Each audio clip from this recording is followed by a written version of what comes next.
Hey, what's up, everybody? I want to welcome you to another episode of the Dreamers Pro Daily Recap, where we give you a recap of all of the hot topics that we covered that day. You can catch them in their long format and also catch it fully streaming for free on Apple Podcasts.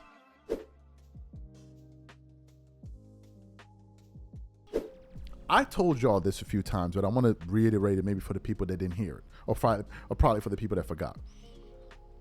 I have noticed that one of the easiest ways to gain traction in this sports media space, especially if you are a former athlete, former NBA player talking sports, is to sit up there and have them rub honey across your back. Just sit up there and start twerking at the altar for LeBron while one's flying in the air. And yet again today, we have another example of this happening. Former Atlanta Hawk, former Los Angeles Clipper, Lou Williams, who was part of the Clippers going at the Lakers, that Patrick Beverley and Montrezl Harrell, all of these guys, right? Lou Williams is on the show with Michelle Beadle, FanDuel, and I forgot the other person, Chandler Parsons, right? And they're doing this show. And Lou Williams, I've been watching him for a minute now. He turned into this, like, this dude be like the ultimate LeBron James twerker. But I'm like, damn, what happened to you? What happened? It's like, yo, son, what happened to you? I never knew you to move like this. I never knew you had moves like that, bro. All of a sudden, Lou Williams hop up on that stage. Man, LeBron James does LeBron. I'm like, yo, damn, son.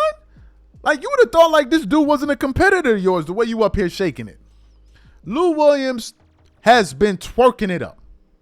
But the latest one absolutely floored me. As you guys know, LeBron is going into his 8th year with the Los Angeles Lakers. The vast majority of us Laker fans that have been in recess are celebrating the fact that this dude is about to be out the door at the end of this season and he's going to play somewhere else. And we're going to chronicle that, laugh about it, crack jokes about it as we normally do. So a lot of us are like, well, we're done with him, right? He's moving on. And we always joked that LeBron fans are so delusional that they, I'm sure, believe that LeBron James deserves to have a statue. But of course, whenever we broached this subject, the subject matter was so ridiculous that after a few minutes, we just swiftly moved on because we're like, there's no way we're going to entertain this idiotic of a conversation. Well, folks, according to Lou Williams, it looks like LeBron James will be getting a statue in LA in the future. For those of y'all who don't believe me, I want you guys to take a listen to what Lou Williams had to say here, and then we're going to continue on the show. Take a listen to Lou Williams here. LeBron's not getting a Lakers statue, right? Like, that would be weird. I think it's down the line. Like, he won a championship. Sure. Like, he has won. But again, I think you look at it as the totality of the work. Like, what has he been able to over the course of his career? And also, what has he added to our legacy? He added a championship at a time where a lot of Laker fans and the Laker hopefuls said they weren't competing for a championship. They just were, when he went to the Lakers, everybody said, oh, he's retiring. He's about to focus on the business side of everything. He has so many things going on in Los Angeles. He wants to be close to those things. They written this off to a business decision. They didn't even think that they were going to be in a position to compete for a championship. So for him to accomplish that in the bubble, a lot of times people put an asterisk on that, but I experienced it. It would have been a tough championship to have just based on the conditions of everything. And he was able to pull it off. I think he gets a shot at a statue. So you heard what he said. Now, let me get this one straight. Are we talking about the same LeBron James that when Bleacher Report released the Mount Rushmore of all the NBA teams in the NBA over the last 20 years, 25 years, are we talking about the LeBron James that did not even make it on the Mount Rushmore of the Lakers, where they had Powell, Kobe, Shaq, Derek Fisher? You're telling me that LeBron James is going to get a statue in front of Staples Center before Pau Gasol? What would warrant him getting a statue? Which moves me to the next sound that came out of Lou Williams' mouth. When you think about the body of work, well, Lou, we're glad that you brought that up. We are glad that you brought it up. What body of work are you talking about? What specific years are you alluding to? These twerking ass LeBron apologists in media like to say, man, we never seen anything like what happened to the Lakers after Kobe tore his Achilles and the kind of losing they were doing. They had never gone on such a stretch like that until LeBron and came over there and saved the day. And then they just conveniently seem to leave out the fact that when LeBron got to LA, they missed the playoffs that year too. You forgot that? You got these crazed LeBron fans in the comment section. What were the Lakers doing before when LeBron got there? What were they doing when he got there? Did they not miss the playoffs that first year? Now, what they gonna say as they slip and slide through the hallway with ankles, with honey all over there, stuck to each other's ankles? They gonna tell you, but he got hurt. Well, didn't Kobe tear his Achilles? Didn't he tear his rotator cuff? That don't matter. Right? There's going to be no context there, right? All y'all care about is pushing this narrative. Well, what were the Lakers doing before they got LeBron? They were doing exactly what they did when they got him, missing the playoffs. So he gets to LA, they miss the playoffs in the first year. They win the bubble ring the next year, and they beat a Miami Heat team with the leading scorer of Goran Dragic in a bubble. Then, after that, they lose in round one. I think Anthony Davis or somebody got hurt in round one or something like that. Then, they acquire Russell Westbrook. Well, they didn't even make the play-in that year. Then, they get to the playoffs the following year. They make it to the Western Conference Finals, and they get swept in the conference finals. Then, they get to the first round the next year, and they lose to the same Denver Nuggets team in the next year in the first round. Then, they get Luka Doncic, and then they go on to lose in the first round again. That is statue-worthy. What kind of coffee did Lou Williams drink that morning before he said that? What statue? What are you talking about? In front of what? Oh, let me guess. You're probably going to bring up the fact that they won that in-season tournament cup, right? That probably the fact that he said that is astounding to me. Pau Gasol would deserve a statue before LeBron James deserves one. Pau Gasol contributed to more winning to the Lakers than he did. He would deserve to get a statue. No one is saying Pau is on the level of a player that LeBron James is. No one is saying that. But in terms of an impact on a franchise, it's undoubtedly that Pau Gasol deserves a statue before LeBron. And I'm not even sure Pau deserves one. I'm not even sure. You could make a legitimate argument that since LeBron got to the Lakers, they turned into the number one clown show in the NBA. The Lakers head coach was a former podcaster. They drafted Bronny James just for the spectacle of it. Just for the spectacle of it. And Lou Williams is talking about he gonna get a statue in the future. I would be floored if they gave that dude a statue. I will be absolutely floored. And I think if they do, Laker fans should go over there and pour honey all over it. Pour honey all over the ankles of it if they do that. Now, obviously, I'm just joking. I don't mean to literally go out there and vandalize it, but you get what I'm saying. The Kawhi Leonard story is the biggest NBA story right now we currently have going. Yesterday, we did a few shows. The last live that we did was the one that absolutely floored our entire audience, where we found out, get this, that the NBA is not going to come to a decision about this investigation into the Clippers until after the All-Star break. Until after the All-Star break, which is being held in the Clippers Intuit Dome Arena. NBA fans were absolutely floored by it. But prior to that news, there had been a litany of updates that were coming out as it pertained to this story. One of them was that key members within the Clippers organization were looking to move on from Kawhi Leonard. We had other information where they were saying that they're going to let Kawhi Leonard play out his contract. They're done with him. Then we had other information that was saying that Kawhi Leonard, Steve Ballmer was looking to move off of Kawhi Leonard immediately. Then we did the bombshell story yesterday where they revealed that the Clippers gave Aspiration $118 million in an 18-month window. The thing just kept getting worse and worse and worse and worse. So as today we were hunting down content looking for what to discuss, Mitch sends me over some sound from the Bill Simmons podcast, who does an excellent job, obviously. Shout out to Bill Simmons.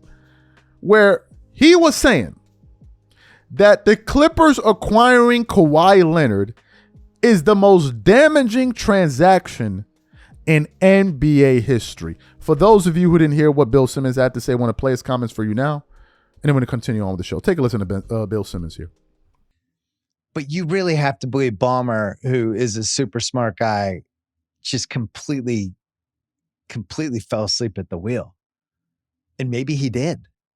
But my reaction was like, wow, this is some of the dumbest I have ever seen if this is true.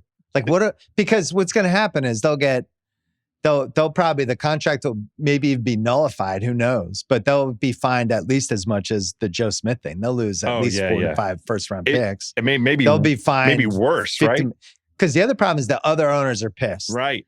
Because they got him at, a slightly less than market value. Right. It's just, yeah. And then the other piece of this was kind of discussed at the time. I remember talking about it on my podcast, but everybody heard about Kawhi's Uncle Dennis. Oh, yeah. That had his hand out that whole free agency and to every team that talked, and was kind of unlike any other person that any team had to deal with. So, and then there was somebody reported about how the Toronto owner had said how this guy tried to make me arrange all this money. So it's just a mess. And I'm sure Adam Silver got through the summer. It was like, this has been great, man. We figured out this EuroLeague thing. We squashed this LeBron Maverick Saudi thing. We have a hard salary cap. We've put in a hard salary cap. Matt Ishbia seems like he's starting to be confident. I got $4.25 billion for freaking Portland. Like we're expansion's not happening anymore because we're all making so much money. We're doing great. What a great summer. I'm just going to relax this week, but these next couple weeks, I'm just going to be somewhere tropical or in the sun or in some beach house. And then this comes down with Ballmer, an owner that everybody likes. Mm-hmm. So an innovator. I have no idea what's going to happen. An innovator. Yeah. But Pablo's team, because Pablo has a staff. Yeah. They broke this.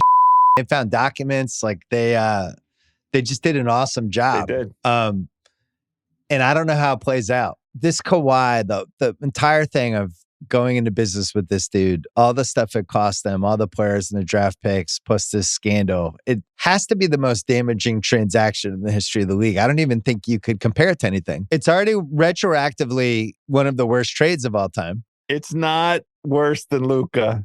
It's not worse than Luka. They end up with Cooper Flag.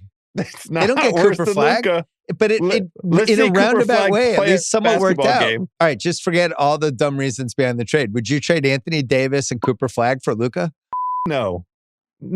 How strongly can I put it? No. So you heard what Bill Simmons had to say there. What are my thoughts about this?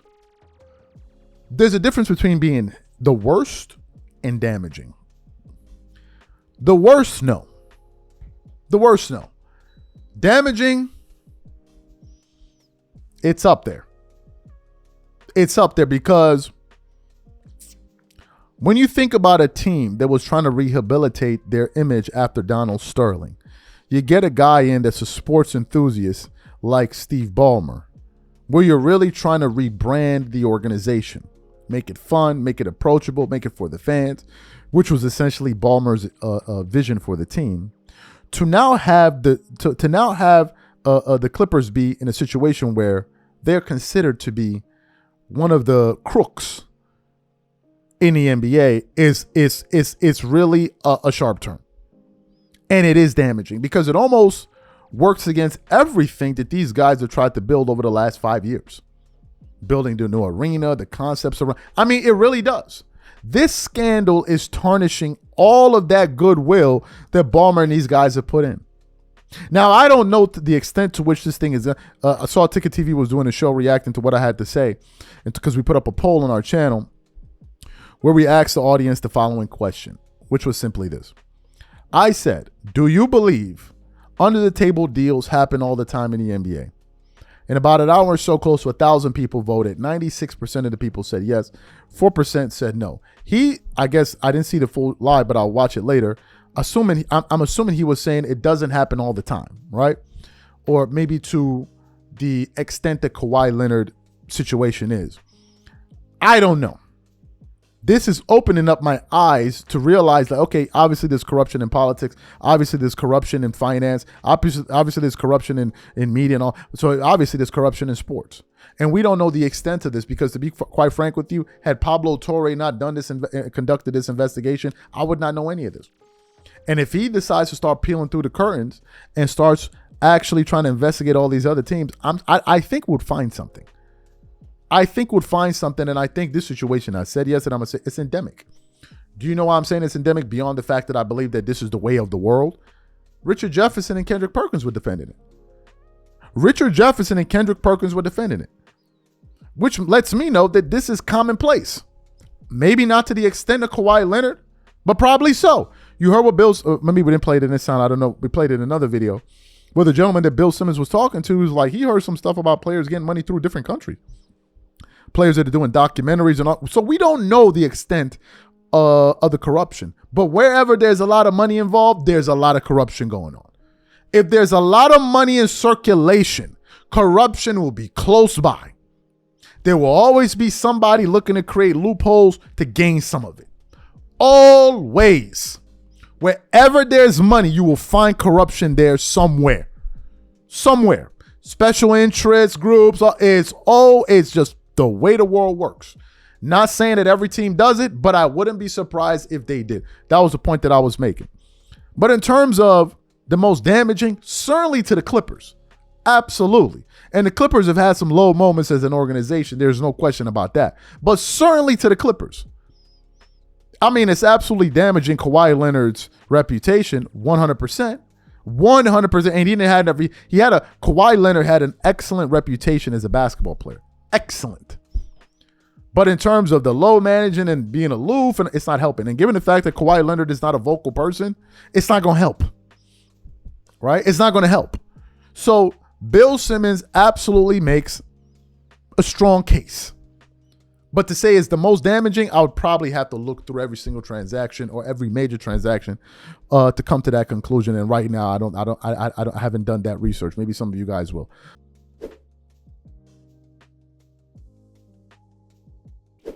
LeBron James is something else. Too Raw for TV used an expression that I had never heard before. And I think it's apt that we use it here right now.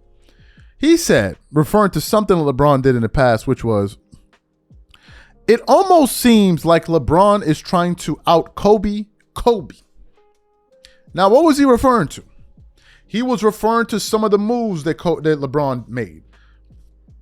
Changing the numbers and doing all of that. Some of the things that he says and how he talks, mimicking some of the things that Kobe does. I'm taking my talent to South Beach. Bit that off of Kobe as well. And I'm like, just when you thought that this dude couldn't try to cosplay as Kobe Bryant, he does it again. So what happened? Recently, Complex Sports went to Shanghai to go interview LeBron James during his China tour run or whatever it is. And during the interview, towards the end, they asked LeBron, what are your goals for the future? What are your hopes and dreams that you would like to achieve post-basketball? And would you believe that this dude literally stole Kobe Bryant's retirement idea word for word and is up there acting like as if this is some novel idea that he came up with? For those of y'all who didn't hear what LeBron had to say, want to play his comments for you now, and then want to come back and continue on the show. No, I want to continue to build I want to build the greatest storytelling company there is, and we've been putting that work in uninterrupted. We've been doing it, and you know we do all type of shows, and we do podcasts now. We do movies and TV show, everything, cartoons, everything. But I want to build like Like the Pixar, the Yeah, man. Like when people start like wanting to come up with ideas, they think of us. They want to pitch it to us. You know what I'm saying? Like, and that comes from like that Fresh Prince of Bel-Air moment, like, you know, that Will Smith and, you know, that Biggie, Nas, that storytelling, like, you know, that's that inspiration right there. And I want to build that for not only for athletes, but like shit, like when you decide to do a show, you know, you think of Uninterrupted, man. You think of PR hollered at me. Yeah, see, all right, see, that's what I'm saying. So like we wanna build that. So whoever, whatever, people they wanna create something, they think of us. And, you know, I feel like Disney and all those, they've done enough. They got enough. Yeah. So you heard what LeBron James had to say.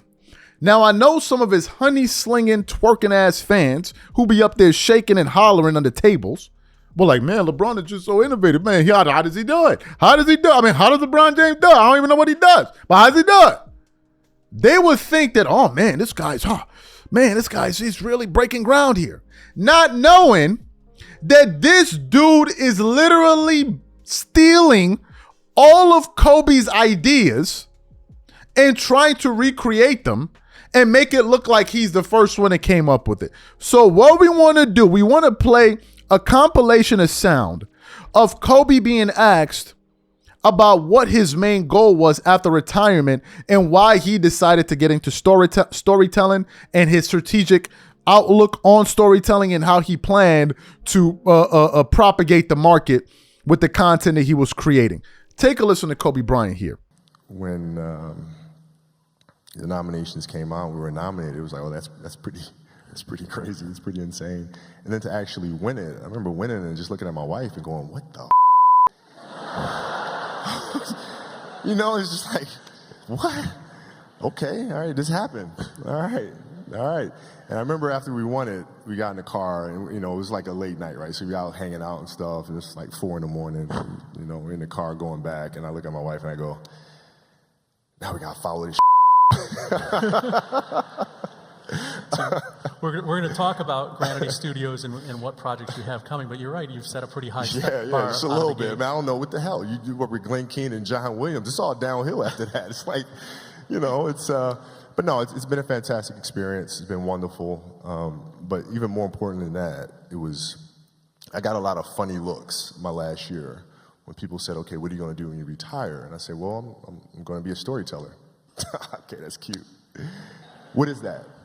I said, well, you know, I tell stories. Okay, all right, but so when you retire, you're going to go through different stages. You're going to be depressed the first week, the second week, and they would tell me this all the time. And so I felt like the nomination was validation that this thing is real. And I can do this. I do have talent other than, you know, dribbling and shooting the basketball. I can actually write.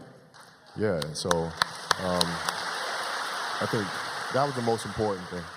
What were your kind of initial expectations of what the next step would be, and how have you kind of seen that play out with everything you've done? You know, I just wanted to tell stories. You know, I had Dear Basketball that I knew was going to be coming out soon, and you know, when I retired, we immediately moved into the execution of the short film. So, you know, the animation, actually animating the film, and then working with John on the music and schedules and, you know, things like that. And then from that, I was developing these novels. So a lot of them were still in the outlining stage. And so trying to figure those out and make them books. And at the time, I hadn't hired a head of publishing. I hadn't done these things. So I still had to do a lot of research and figuring out who were going to be the people that were going to take this crazy journey with me. So it was a lot of work to be done still. So where would you rank these trophies that you have behind you? Well, they're at the top for me. It's not something that was expected. You know, like, you know, as a kid, you kind of have the goal of winning championships and doing these sorts of things, right? And being in the industry that I'm in now, it wasn't something that was thought of. Like winning an Oscar wasn't something that was like, oh, I want to win an Oscar one day, you know? And it certainly wasn't something that people expected of me. Expect kind of you're a basketball player, you're an athlete, that's it, that's all. I don't know what you're going to do when you retire. You're going to be, you're going to go through a state of depression and you're going to have an identity crisis because, these are all things that were said to me because people were like genuinely concerned.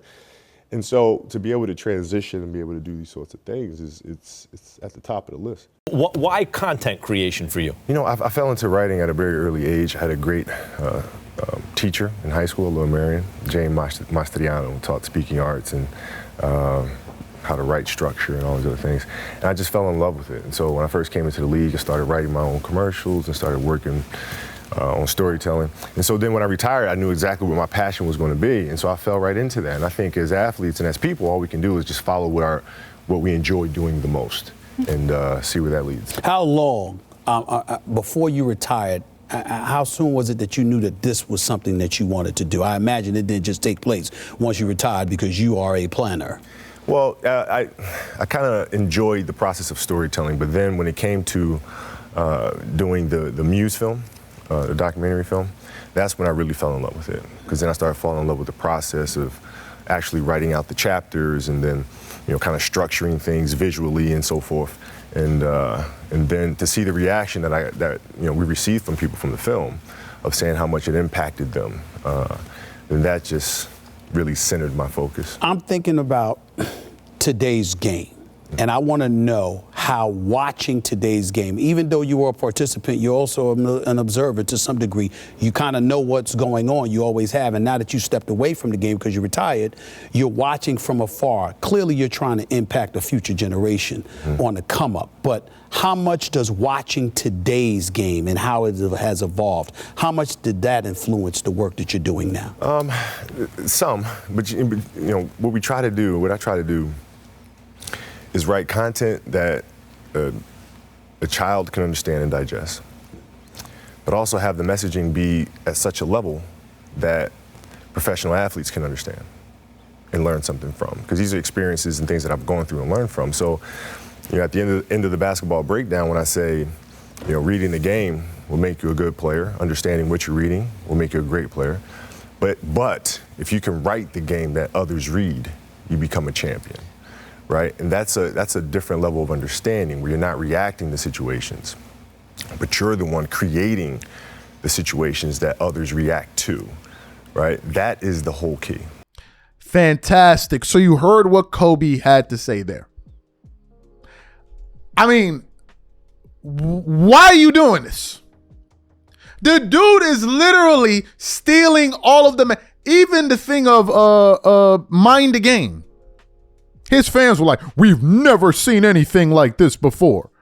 We haven't seen a show where it's just dedicated to basketball and the X's and O's, where we educate audiences, forgetting that Kobe was already doing something else called Detail. That was far more interesting and had absolutely zero agendas, unlike Mind the Game, or like Ticker likes to call it, Game to Mind, where it started off as giving you all of the basketball jargon and what this means and what that means and what those things over there mean and what this means.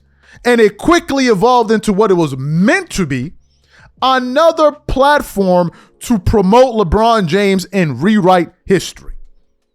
To the point where now we're having current NBA players like Kevin Durant go on there talking about, some people like to play for 22 years straight, while other people, they just get tired and they quit.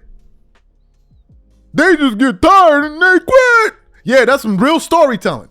You dudes is up here telling fairy tales. Katie didn't even know the backstory. They just coming up here with manga series, making stuff up as they go along, just making it up. And I'm sitting there. He's like, we want to be at the fore when it comes to storytelling and stuff. I'm like, what? What? Kobe won a damn Oscar telling stories. And then here come LeBron. Here he come. Ready to steal all this guy's ideas and act like as if it was his. And then whenever he puts out a project, all of his fans be up there. Oh, man, did you hear what they said over there? Did you hear what they said over there? It's just unreal. Literally unreal. Unreal. This guy's shameless.